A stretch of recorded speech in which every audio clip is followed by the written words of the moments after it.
नमस्कार दोस्तों, स्वागत है आप सभी का गुरुजी 4.0 प्लेटफॉर्म पे। तो दोस्तों, करंट अफेयर की क्लास शुरू करते हैं हम लोग।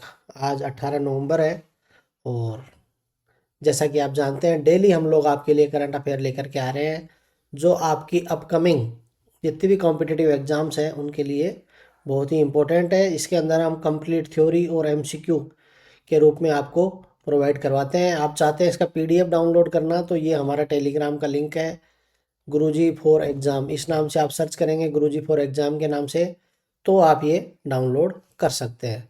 तो आज मंगलवार है, 18 नवंबर है। तो चलिए शुरू करते हैं आज की क्लास को। तो पहला सवाल आप देख पा रहे हैं स्क्रीन पे कि हाल ही में अंतर्राष्ट्रीय छात्र दिवस, देखो एक बाल दिवस होता है। अभी 14 नवंबर को हमने क्या मनाया था? बाल दिवस मनाया था। क्या मनाया था? बाल दिवस मनाया था। और अभी ये क्या है? स्टूडेंट, और वो भी अंतर्राष्ट्रीय। तो इंटरनेशनल स्टूडेंट डे कब मनाया जाता है? 17 नवंबर को मनाया जाता है। तो ये आपको याद रखना है, 14 नवंबर को बाल दिवस और 17 नवंबर को अंतर्राष्ट्रीय छात्र दिवस मनाया जाता है। ठीक है, हर साल मनाया जाता है ये। और 1939 में चेक विश्वविद्यालय के छात्रों पर जो नाजियों के द्वारा जो दमन किया गया था उसकी याद में ये दिवस मनाया जाता है। और इसके तहत 1200 से ज़्यादा छात्रों को गिरफ्तार करके और नाजी यातना शिविर जो थे उसके उनमें भेज दिया गया था। तो ये एक इम्पोर्टेंट सवाल था। अगले सवाल की ओर चलते हैं, इंग्लिश में भी इसको देख लेते हैं। International students day, international students day was recently observed on which day of November? तो करेक्ट आंसर क्या हो जाएगा आपका? करेक्ट आंसर आपका हो जाएगा दोस्तों इसके अंदर 17 नवंबर। क्या हो जाएगा करेक्ट आंसर आपका? 17 नवंबर आपका करेक्ट आंसर हो जाएगा। आगे चले, अगले सवाल पे चलते हैं। इसका एक्सप्लेनेशन आप इंग्लिश में भी देख लीजिएगा। अब चलते हैं अपने अगले सवाल की ओर। IFFI, तो सबसे पहले तो आपको ये पता होना चाहिए IFFI क्या है। तो दोस्तों ये है international film festival India, international film festival of India ये है। तो इस बार जो 2025 में जो हमारा इंटरनेशनल फिल्म फेस्टिवल हो रहा है, पहली बात तो कहाँ पर हो रहा है दोस्तों? ये गोवा में हो रहा है। ठीक है, और इसके बारे में हम जानकारी लेंगे। तो इस बार जो फोकस कंट्री है, इस बार जो फोकस कंट्री है वो किसको रखा गया है दोस्तों? तो रखा गया है जापान को। अलग अलग कैटेगरी में कुछ देशों को हम रखते हैं इसके अंदर। तो इस बार हमने जो फोकस कंट्री रखा है इस साल वो किसको रखा है? जापान को रखा है। और पार्टनर कंट्री किसको रखा है दोस्तों? स्पेन को रखा है। और स्पॉटलाइट कंट्री किसको रखा है? ऑस्ट्रेलिया को रखा है। तो तीनों आपको याद रखने हैं। जापान को तो हमने क्या रखा है दोस्तों? Focus country. स्पेन को हमने क्या रखा है दोस्तों? सॉरी, स्पेन को क्या रखा है हमने? स्पेन को रखा है हमने पार्टनर कंट्री। और ऑस्ट्रेलिया को दोस्तों क्या रखा है हमने? स्पॉटलाइट कंट्री रखा है। ठीक है, ऑस्ट्रेलिया में तो एस से स्पॉटलाइट। जापान में, जापान को क्या रखा है हमने? इस बार फोकस किस पे रखा है? जापान पे। और जो स्पेन है उसको हमने अपना इस बार पार्टनर कंट्री रखा है। कुछ और जानकारी आपको दे दूं इसके बारे में। तो ये जो इस बार IFFI हो रहा है ये कौन से नंबर का हो रहा है दोस्तों? ये 56वां भारतीय फिल्म अंतर्राष्ट्रीय फिल्म महोत्सव है जो कि 20 से लेकर के और 28 नवंबर 2025 तक कहाँ पे आयोजित किया जाएगा?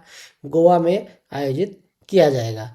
और इस बार 81 देशों की 240 से अधिक जो फिल्में हैं उनका प्रदर्शन यहाँ पर किया जाएगा। 2025 में जापान जो है इस बार फोकस देश है, स्पेन हमारा भागीदार देश है और ऑस्ट्रेलिया हमारा स्पॉटलाइट देश है। तो ये सारी जानकारी थी, आप यहाँ पर देख सकते हैं। और बाकी तो इस बार उद्घाटन में जो है वो फिल्म जो चलाई जाएगी वो है द ब्लू ट्रेल। कौन सी फिल्म चलाई जाएगी? द ब्लू ट्रेल फिल्म यहाँ पर चलाई जाएगी। और भारतीय फिल्म जो चलाई जाएगी इस बार उद्घाटन में वो है अमरन। कौन सी है? अमरन एक साउथ फिल्म है। इंग्लिश में भी इसको देख लेते हैं। Which country has been named the country of focus at IFFI 2025? Country of focus correct answer will be Japan. English में भी सेम एक्सप्लेनेशन है, ये आप लोग देख लेना। अब चलते हैं अपने अगले सवाल की ओर। अब है भारत में राष्ट्रीय प्रेस दिवस यानी कि नेशनल प्रेस डे हर साल किस तारीख को मनाया जाता है दोस्तों? 16 नवंबर को मनाया जाता है। जो हमारा लोकतंत्र का चौथा स्तंभ जिसको माना जाता है, प्रेस को माना जाता है, मीडिया को माना जाता है। तो नेशनल प्रेस डे कब मनाया जाता है? 16 नवंबर को मनाया जाता है। तो ये आप यहाँ पर देख लीजिए, ये हर साल 16 नवंबर को ये मनाया जाता है। और जो हमारा भारतीय प्रेस परिषद है ना, उसका गठन जो है 1965 में किया गया था। और बाकी इसके बारे में इम्पोर्टेंट जानकारी कुछ अगर आपको यहाँ पे दिखती है तो आप देख सकते हैं। एक चीज़ यहाँ पे ये इम्पोर्टेंट है कि भारत में टोटल जो पब्लिकेशंस रजिस्टर्ड है वो 2004-05 में 60,000 हुआ करते थे, जो वर्तमान में लगभग 1.5 लाख से भी ज़्यादा यानी 1.54 लाख तक पहुँच गए हैं। इंग्लिश में भी देख लेते हैं इसको कि national press day is observed annually in India on which date. तो तारीख क्या आ जाएगी दोस्तों, 16 नवंबर यहाँ पर तारीख आ जाएगी। अब चलते हैं अपने अगले सवाल की ओर। उड़ीसा के किन दो समुद्र तटों को 2025-26 के लिए ब्लू फ्लैग जो प्रमाणन है वो प्राप्त हुआ है? तो ये जो दो हैं इनका नाम है सुन्नापुर और गोल्डन जो बीच है। कौन कौन से? सुन्नापुर और गोल्डन गोल्डन बीच। ये सुन्नापुर बीच आपने गंजम कोस्ट का अगर नाम सुना होगा, उस गंजम कोस्ट का नाम ही क्या है? सुन्नापुर है, जहाँ पर ओलिव रिडले जो कछुए हैं वो प्रजनन के लिए आते हैं। और काफ़ी फेमस ये जो बीच है। और ब्लू फ्लैग का प्रमाणन का मतलब है कि यहाँ पर बहुत ही अच्छी जो है व्यवस्थाएं हैं, जिसके आधार पर ये सर्टिफिकेशन दिया जाता है। कुछ और डिटेल्स इसके बारे में हम देख लेते हैं। तो सुन्नापुर बीच कहाँ पर है? गंजम उड़ीसा में है। इसको लगातार तीसरे साल जो है ये ब्लू फ्लैग का सर्टिफिकेशन प्राप्त हुआ है। वहीं जो पुरी, उड़ीसा के पुरी में एक बीच है गोल्डन बीच, ठीक है, उसको लगातार 7वें साल ये ब्लू फ्लैग प्रमाणन प्राप्त हुआ है। तो ये भी एक इम्पोर्टेंट बात है। ब्लू फ्लैग का जो सर्टिफिकेशन है वो 33 सख्त पर्यावरणीय और स्थिरता मानदंडों के आधार पर प्रदान किया जाता है, ठीक है। तो काफ़ी मुश्किल है इसमें मिलना। और वर्तमान में भारत के जो 18 जो बीच हैं वो क्या है? ब्लू फ्लैग प्रमाणन प्राप्त कर चुके हैं, ठीक है। और केरल के जो एक तो कप्पड़ बीच है कोझिकोड में और एक चाल बीच है कन्नौर में, उनको जनवरी 2025 में इसी साल ब्लू फ्लैग का प्रमाणन प्राप्त हुआ था। तो ये चीज़ है। इंग्लिश में भी आप देख सकते हैं इसको। Which two Odisha beaches received the blue flag certification for 2025-26? इसका सही आंसर हो जाएगा Sunapur and Golden Beach. English में भी सेम एक्सप्लेनेशन है, आप लोग देख लीजिएगा। अगले सवाल की ओर चलते हैं। तो अगला सवाल है हमारा, किस देश ने एनोर्जेटम अधिकारियों से जुड़ी एक प्रमुख भ्रष्टाचार विरोधी जांच ऑपरेशन मिडाज? बस आप ये याद रखना, ये ऑपरेशन मिडाज MIDAS, ये यहाँ पे देख सकते हैं आप, ये कौन से देश से संबंधित है और कौन से देश में शुरू किया गया है दोस्तों? तो आपको याद रखना है ये किया गया है यूक्रेन में। कहाँ पे शुरू किया गया है? यूक्रेन में ये शुरू किया गया है। कुछ और जानकारी इसके बारे में दे दूँ आपको। तो जो ऑपरेशन मिडाज है वो यूक्रेन द्वारा शुरू की गई 15 महीने की एक गुप्त भ्रष्टाचार विरोधी जांच है। और इस अभियान का जो नेतृत्व है वो यूक्रेन की जो सबसे भ्रष्टाचार की जो, जैसे अपने यहाँ CBI है वैसे वहाँ पर एक एजेंसी है NABU और SAPO, इन दोनों ने मिलकर के ये जांच की है। और इसके तहत 70 जगह पर छापे मारे गए और काफ़ी ये वहाँ के लिए महत्वपूर्ण वो हुआ है। ऑपरेशन मिडाज के कारण सभी यूक्रेनी सरकारी उद्यमों का क्या किया गया? राष्ट्रव्यापी ऑडिट किया गया। आपको पता है 2-2.5 साल से वहाँ युद्ध की कंडीशन बनी हुई है, तो भ्रष्टाचार के काफ़ी मामले वहाँ पर दर्ज किए जा रहे थे। तो इसी को देखते हुए वहाँ पर ये एक व्यापक स्तर की जांच की गई है। इंग्लिश में भी आप देख सकते हैं, which country has launched operation Midas, a major anti corruption probe involving Energoatom officials? और the correct answer will be Ukraine. Correct answer will be Ukraine. English में भी आप एक्सप्लेनेशन देख लीजिएगा। अब चलते हैं अपने अगले सवाल की ओर। कल भी हमने GI टैग की बात की थी, आज फिर से एक सवाल आ गया है कि गुजरात के किस उत्पाद को नवंबर 2025 में भौगोलिक संकेतक या GI टैग प्राप्त हुआ है? तो दोस्तों गुजरात में एक जगह है अंबाजी। कौन सी जगह है? अंबाजी है। जो वहाँ का जो व्हाइट मार्बल है उसको इस बार क्या दिया गया है? GI टैग दिया गया है। देखो इस तरह का ये मार्बल है। इसी तरह का मार्बल अपने यहाँ राजस्थान में भी मिलता है। राजस्थान में कहाँ पर मिलता है ये जो व्हाइट मार्बल? ये मिलता है दोस्तों अपने मकराना में। कहाँ पर मिलता है? मकराना का जो व्हाइट मार्बल है वो अंतर्राष्ट्रीय स्तर पर ख्याति प्राप्त है। और जो ताजमहल है वो मकराना के व्हाइट मार्बल से ही बना हुआ है। कुछ और जानकारी इसके बारे में ले लेते हैं। तो अंबाजी मार्बल को क्या प्राप्त हुआ है, जीआई टैग प्राप्त हुआ है। और जो हमारा डिपार्टमेंट है डीपीआईआईटी, उसके द्वारा ये प्रमाण पत्र जारी किया जाता है। अंबाजी का जो ये मार्बल है, ये उत्तरी गुजरात के बनासकांठा जिले में है। ये बिल्कुल सफ़ेद रंग का होता है, इसमें कैल्शियम की मात्रा ज़्यादा होती है। और बाकी इन्फॉर्मेशन आप यहाँ पर देख सकते हैं। इंग्लिश में भी इस सवाल को देख लेते हैं एक बार। Which product from Gujarat recently received the geographical indication GI tag in November 2025 and the correct answer will be Ambaji marble. कल भी मैंने आपको राजस्थान को एक साथ 5 जीआई टैग प्राप्त हुए थे, उसके बारे में आपको मैंने कल बताया था। पिछवाइया मैंने आपको बताई थी, उसके बाद जोधपुरी बंदेज मैंने आपको बताया था, कोप्तगिरी मैंने आपको बताया था, उस्ता कला मैंने आपको बताया था, और कशीदाकारी मैंने आपको बताया था। तो ये 5 जो जीआई टैग है ये राजस्थान को एक साथ मिले थे। इंग्लिश में भी आप एक्सप्लेनेशन देख लीजिएगा। अब चलते हैं अपन अगले सवाल की तरफ। 5वां द्विवार्षिक सन्स ऑफ द सोइल, यानी कि भूमि पुत्र जो होते हैं, ठीक है, सन्स ऑफ द सोइल पुरस्कार 2025, ये जो है ये किस संस्था के द्वारा ये इसको आयोजित किया जाता है? इंपॉर्टेंट सवाल है। तो जो असम साहित्य सभा है दोस्तों, कौन सी, सॉरी असम साहित्य सभा नहीं है, केयरलिट, क्या है इसमें सही आंसर, केयरलिट एक संस्था है। देखो आप यहाँ पर नाम भी देख सकते हैं, CARELUIT। तो ये संस्था है, ये अवार्ड देती है आसाम में, son of the soil award, यानी कि भूमि पुत्रों को ये अवार्ड देती है। तो कौन सी संस्था देती है, आपको ये नाम याद रखना है, केयरलिट के द्वारा ये दिया जाता है। कुछ और जानकारी इसके बारे में ले लेते हैं। तो इस बार इनका जो है 5वां था ये जो संस्करण था वो, ठीक है। इसका आयोजन कहाँ पे किया गया, गुवाहाटी में किया गया। और जो सर्बानंद सोनोवाल जी है, उन्होंने पुरस्कार इसके तहत प्रदान किए गए। और इन पुरस्कारों का उद्देश्य असम राज्य के जो गौरव है और उसकी जो विरासत है, उसमें योगदान देने वाले लोगों को क्या करना है दोस्तों, सम्मानित करना है। इसके अंदर संघमित्रा कलिता और ईशा रानी बरवा, ईशा रानी बरवा जो है वो खेल जगत से जुड़ी हुई है, उनको इस बार इसमें अवार्ड, बहुत सारे लोगों को ये अवार्ड एक साथ में दिया जाता है।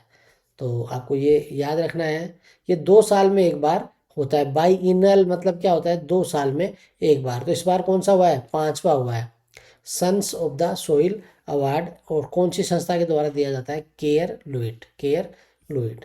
इंग्लिश में भी आप इसका एक्सप्लेनेशन यहाँ से देख सकते हैं। अगर आप चाहते हैं इसकी PDF डाउनलोड करना, तो आप इसकी PDF भी डाउनलोड कर सकते हैं। ये हमारा टेलीग्राम चैनल है, यहाँ से इसकी आप फ्री PDF डाउनलोड कर सकते हैं। अब चलते हैं अपने अगले सवाल की ओर। हाल ही की सांस्कृतिक समाचारों में उल्लेखित रोलाने उत्सव, कौन सा उत्सव है, रोलाने उत्सव है, जो सावनी परियों को विदाई देने के लिए, एक परियों को विदाई देने की पारंपरिक रस्में हैं जिसको मनाई जाती है। और ये जो है दोस्तों, ये हमारे राजस्थान, सॉरी भारत के ही एक राज्य में मनाया जाता है। तो कौन सी राज्य में मनाया जाता है, हिमाचल में। तो अगर कहीं भी आपको रोलाने उत्सव अगर कहीं पर आपको एग्जाम में पूछा जाता है, तो ये जो रोलाने उत्सव है वो कहाँ पे मनाया जाता है, हिमाचल प्रदेश में मनाया जाता है। इस तरह से आप देख सकते हैं, ये लोग इकट्ठे होकर के और ये उत्सव इस तरह से मनाते हैं। तो रोलाने उत्सव हिमाचल प्रदेश के किन्नौर जिले में मनाया जाने वाला एक पारंपरिक शीतकालीन उत्सव है। यह उत्सव सोनी परियों को प्रतीकात्मक विदाई का प्रतीक है, और जिसके बारे में माना जाता है कि वे सर्दियों में जो होती हैं ग्रामीणों की रक्षा करती हैं। तो इस तरह से ये एक त्यौहार है जो मनाया जाता है। इंग्लिश में भी आप देख सकते हैं इसको। In recent cultural news the traditional Rolane festival known for its farewell rituals to the Sauni fairies was reported from which Indian state? The correct answer will be Himachal Pradesh. Here is the explanation in English and you can go through this. अब चलते हैं अपने अगले सवाल की ओर। तो अगला सवाल है कि 2025 में कोलंबो सुरक्षा सम्मेलन के 5वें सदस्य के रूप में कौन से देश को शामिल किया गया है? तो दोस्तों बांग्लादेश को जो है कोलंबो सुरक्षा सम्मेलन के 5वें देश के रूप में शामिल किया गया है। कुछ और जानकारी इसके बारे में ले लेते हैं। तो बांग्लादेश आधिकारिक तौर पर कोलंबो सुरक्षा सम्मेलन का 5वां सदस्य बन गया है। यह घोषणा मॉरिशस द्वारा वर्चुअल रूप से आयोजित जो 8वीं उनकी जो एक राष्ट्रीय सुरक्षा सलाहकार स्तरीय बैठक हुई थी, उसके दौरान इसकी घोषणा की गई। इसके अंदर भारत भी शामिल है। तो देखो बांग्लादेश के शामिल होने से पहले CSC में 4 सदस्य कौन कौन से हैं, इसके अंदर है भारत है, श्रीलंका है, मॉरिशस है और मालदीव है। और 5वां सदस्य कौन सा हो गया है, बांग्लादेश हो गया है। सेशल्स ने इस बैठक में एक पर्यवेक्षक राज्य के रूप में भाग लिया। थोड़े दिन बाद में सेशल्स को भी इसमें शामिल कर लिया जाएगा। तो ये आप देख सकते हैं, इंपॉर्टेंट सवाल है, इंग्लिश में भी इसको देख लीजिए। Which country has been admitted as the 5th member of CSC, that means Colombo security conclave, in 2025, and the correct answer will be Bangladesh. Here is the explanation in English, you can go through it. अब चलते हैं अपने अगले सवाल की ओर। 13 नवंबर 2025 से Jammu Kashmir bank के अंशकालिक अध्यक्ष के रूप में किसको नियुक्त किया गया है? तो एस कृष्णन साहब को नियुक्त किया गया है। ये आप यहाँ पर एस कृष्णन साहब की फोटो देख सकते हैं। काफ़ी अनुभवी जो है ये बैंकर है जिनको ये पद दिया गया है। इंग्लिश में भी आप देख लीजिए। Who has been appointed as the part time chairman of Jammu and Kashmir bank with effect from November 13, 2025, and the correct answer will be S. Krishnan. Here is the explanation, you can go through it. तो ये दोस्तों हमारा पहला part पूरा हो गया, जिसके अंदर हमने 10 सवाल जो हैं करंट अफेयर के देख लिए। अब हम 8 सवाल जो है जनरल अवेयरनेस के अभी करेंगे। तो चलिए शुरू करें। पहला सवाल, 5वां हॉकी इंडिया सीनियर महिला इंटर डिपार्टमेंट नेशनल चैंपियनशिप का हाल ही में क्या क्या उद्घाटन किया गया? ये तो एक जानकारी हमने आपको दे दी। अब बात करते हैं हम सवाल की। तो सवाल क्या है दोस्तों कि बताइए कि विदेश में कदम रखने वाली पहली भारतीय खेल टीम कौन से खेल से संबंधित थी? तो दोस्तों सबसे पहले जो हमारे देश की क्रिकेट की टीम है वो विदेशी ज़मीन पर गई खेलने के लिए। तो विदेशी दौरे पर जाने वाली पहली भारतीय जो टीम थी वो क्रिकेट टीम थी, जो 1911 में पटियाला के महाराजा के नेतृत्व में इंग्लैंड खेलने गई थी। तो ये आपको याद होना चाहिए। आपने एक फिल्म भी देखी होगी, लगान। लगान मूवी देखी है आपने, तो आपको पता होगा कि किस तरह से जैसे जो हमारी टीम है उसने, आमिर खान की मूवी है, अगर आपने नहीं देखी तो आपको ज़रूर देखनी चाहिए। अब चलते हैं अगले सवाल की ओर। 11वां भारत अंतर्राष्ट्रीय विज्ञान महोत्सव 6 से 9 दिसंबर तक चंडीगढ़ में आयोजित किया जाएगा। तो ये तो एक मैंने आपको इन्फॉर्मेशन दे दिया, एक क्वेश्चन यहीं पे आपका क्लियर हो गया कि 11वां अंतर्राष्ट्रीय विज्ञान महोत्सव जो है इस बार चंडीगढ़ में आयोजित किया जाएगा और 6 से लेकर के और 9 नवंबर तक आयोजित किया जाएगा। अब इसका 5वां जो संस्करण है दोस्तों, हालांकि ये थोड़ा सा आउटडेटेड सवाल मैं मानता हूँ कि 2019 का जो डाटा है वो नहीं पूछेगा यहाँ से। 2019 में जो इसका 5वां संस्करण था वो कलकत्ता में हुआ था। अब चलते हैं अगले सवाल की ओर। भारत और श्रीलंका के बीच संयुक्त सैन्य अभ्यास मित्र शक्ति 2025 का 11वां संस्करण इस बार कहाँ पर हुआ? हम पहले भी इसके बारे में बात कर चुके हैं। कर्नाटक के बेलगावी में ये हुआ, भारत और श्रीलंका के बीच में। अब आपको बताना है कि भारत और बांग्लादेश के बीच में जो द्विपक्षीय अभ्यास होता है वो कौन सा होता है दोस्तों?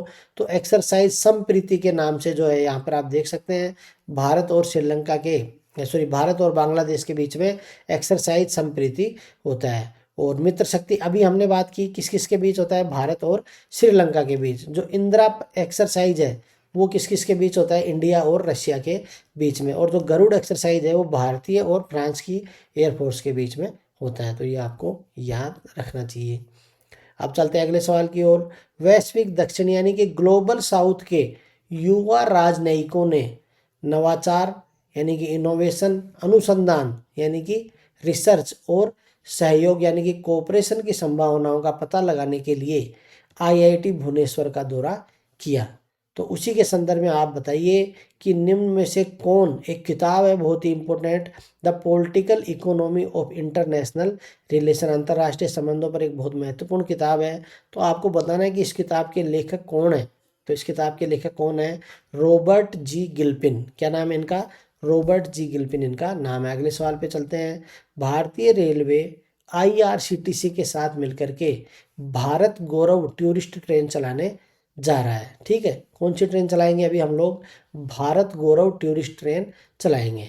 अब आपको बताना है रेलवे के संदर्भ में बताइए कि विश्व के सबसे लंबी सुरंग, रेलवे सुरंग जो है वो कौन सी है? तो दोस्तों आपको पता होना चाहिए कि स्विट्जरलैंड में, ठीक है, स्विट्जरलैंड में गोथर्ड बेस टनल है। कहाँ पर है? स्विट्जरलैंड में। ये यहाँ पर आप देख सकते हैं गोथर्ड बेस टनल है, जिसकी लंबाई है 57 किलोमीटर। कितनी लंबी है? 57 किलोमीटर लंबी। तो विश्व की सबसे जो लंबी रेलवे सुरंग है वो 57 किलोमीटर लंबी है और इसका नाम है गोथर्ड बेस सुरंग। और ये कहाँ पर स्थित है? ये आपके स्विट्जरलैंड में स्थित है। तो ये एक इम्पोर्टेंट सवाल था जो आपको पता होना चाहिए। अब चलते हैं अगले सवाल की ओर। भारत 15 नवंबर को जनजातीय गौरव दिवस मनाएगा।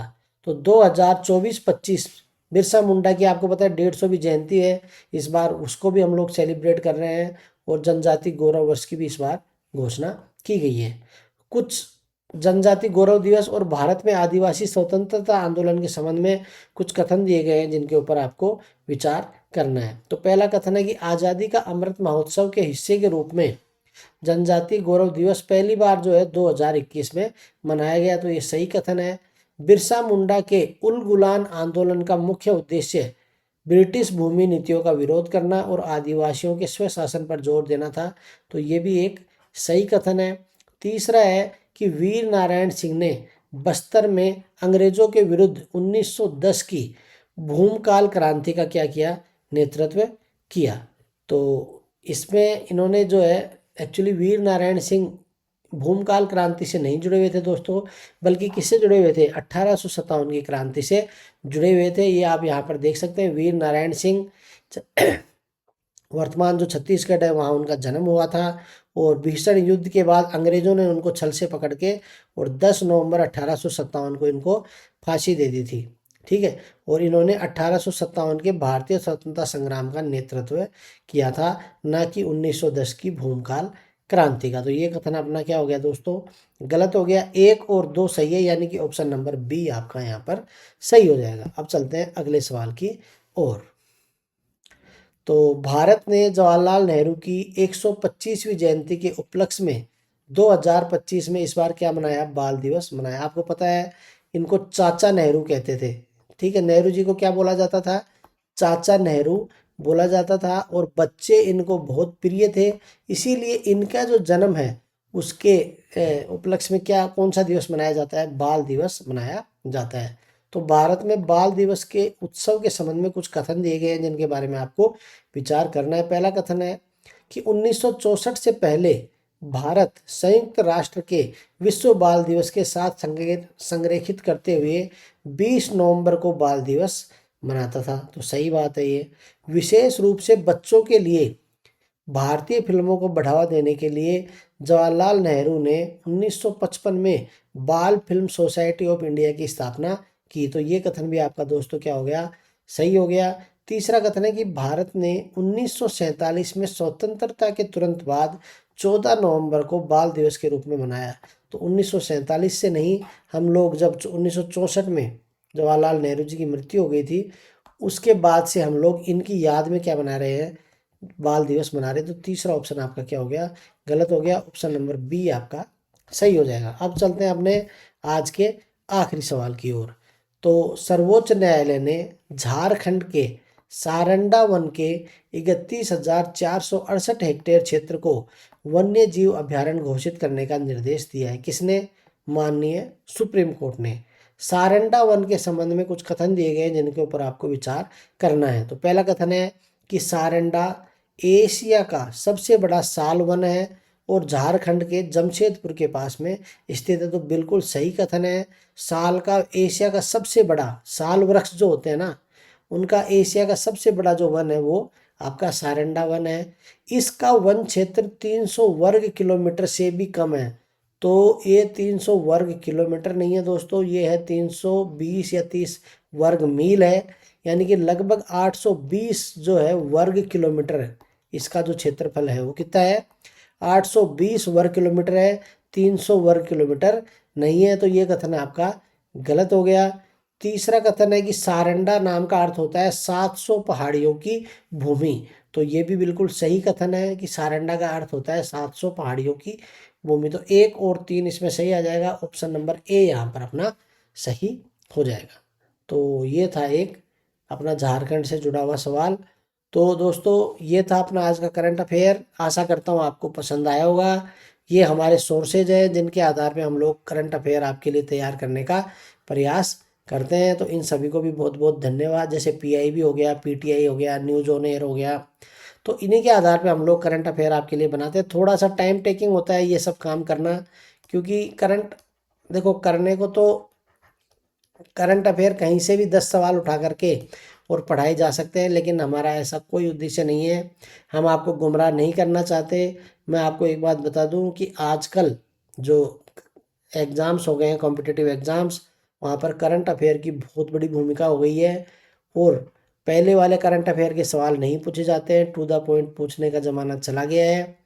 ठीक है, आजकल काफ़ी डीप में पूछा जा रहा है करंट अफेयर। तो हमारा उद्देश्य ये रहता है कि आपको कम से कम नेशनल और इंटरनेशनल, ठीक है, हमारा उद्देश्य ये है कि आपको नेशनल करंट अफेयर और इंटरनेशनल करंट अफेयर एटलीस्ट हम लोग अच्छे से तैयार करवाएं। तो धन्यवाद, आपने इतना कीमती समय निकाल करके वीडियो देखा। इसी तरह से आप देखते रहिए और अपने दोस्तों के साथ भी शेयर कीजिए। तो ठीक है दोस्तों, थैंक यू। जय हिंद, जय भारत। मिलते हैं हम लोग अगले वीडियो में।